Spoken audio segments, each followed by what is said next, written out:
benefiting from your symptoms is not an easy thing to do when you have ADHD, or in fact any kind of disability or neurological difficulty at all.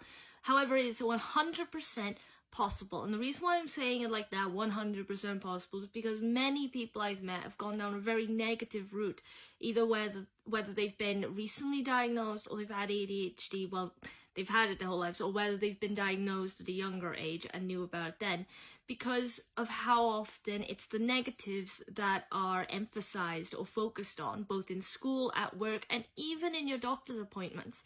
Now, when it comes to the appointments, that's to be expected, of course, because you're going there to have a review, to have an assessment, and their job is to try and identify the things you struggle with the most, to help you improve on them, or to manage them, or to find methods to help you deal with them in a more effective way, or a better way, or a healthy way. But like I said, because it's still being focused on, it's really hard to focus on the positives. Now, with anyone with ADHD, first off, the positives that you have as a person are going to change. And when it comes to your symptoms, there are symptoms of ADHD that can be an advantage for you, and symptoms that can be a disadvantage for you. But the trick is trying to maximize on your potential by focusing on all the symptoms that can benefit you, while trying to minimize your weaknesses, so the symptoms that are causing issues for you in daily life or in the workplace or at school. For example, when it comes to hyperactivity, if you've noticed that you're highly hyperactive, and I want to emphasize again, by the way, when it comes to ADHD, even if there are lots of universal kind of symptoms that everyone seems to face, they're on different levels.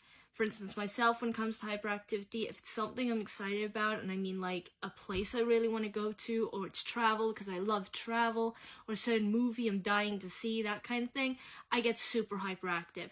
When I'm around kids, because they're naturally hyperactive and playful, I get hyperactive. But on the daily level, I don't feel that hyperactive. I feel quite subdued, almost hollow at times, which sounds quite depressing. What I mean is, I don't feel particularly energetic. I can actually feel quite lazy. But at the same time, in some settings, like when I was in school and such, I would have this intense energy buzzing inside me, and I have to constantly fidget. If I'm sitting too long, I go from feeling lazy to feeling hyper, and then I feel restless. Now, but here's the thing. That's why it's important for me just to mention, okay, it changes for everyone. So if hyperactivity is a big part of your life with ADHD, your daily life, and you notice it's always there, one good way of working that off or managing it is exercise, just to work off the excess energy if you need to. But in terms of the workplace, if you have a really physical job that requires a lot of movement, a lot of travel, a lot of flitting about, then your hyperactivity is actually going to come in handy, because you got a lot of stamina going on, you got a lot of drive. Now, but when it comes to things like hyperfocus is going to be more of an advantage in situations perhaps when you're faced with a big, broad task that it requires a lot of detail, especially, but then again, only if it's something you already enjoy. If it's something you find boring or depressing or not very motivational, then you're not actually going to have that element of hyperfocus on it. So again, that depends on you as a person, your interests, your hobbies, the things you're drawn to. So, but the thing is with ADHD, luckily, with medications out there to help manage some symptoms, as well as therapies like I've mentioned in previous videos to help with others, there's also loads of methods you can come up with yourself to help manage different things. So like I said, when it comes to my hyperactivity, I do an old trick that someone mentioned to me when I was a kid, which is I put my hands under my knees when I'm sitting on the chair. I don't know why, but something about the feeling of the pressure between my hand and my leg kind of stops my legs from shaking, which is what they do when I'm really hyperactive and I've been sitting for a long time. Or things like chewing your pencil. Now, I know chewing your pencil isn't great, but still, it's preferable to losing focus, losing attention, and flitting around the place. And then when it comes to certain issues or difficulties like communication, or like finding it hard to initiate tasks, or worse, in my opinion, it kind of impulsively dropping one task in favor of another on like the drop of a hat. That happens a lot with me. I'm invested in one thing and I get distracted, and then I drop that and I'm moving on to something else, and neither get completed as quickly as they should.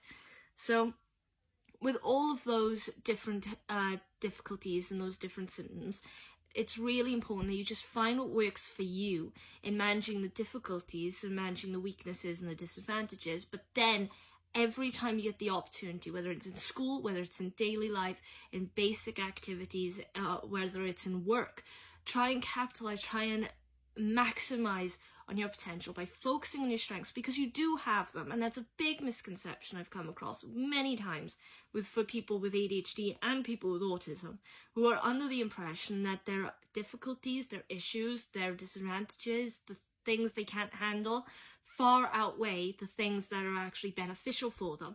And now, even if that's so, even if you find in yourself you seem to have more difficulties than you have talents or you have advantages, don't be disheartened by that, because if you really focus on those advantages, on the positives, and on the parts of your symptoms that you can really use to benefit you in your life, then the kind of quality of those symptoms, the kind of ability you're able to show, the kind of potential you're able to unlock because of them, is going to outweigh all the difficulties anyway, because they won't matter so much. They won't be affecting you as much. Again, I'm careful not to say they won't affect you at all, because I want to make it clear it's a lifelong issue.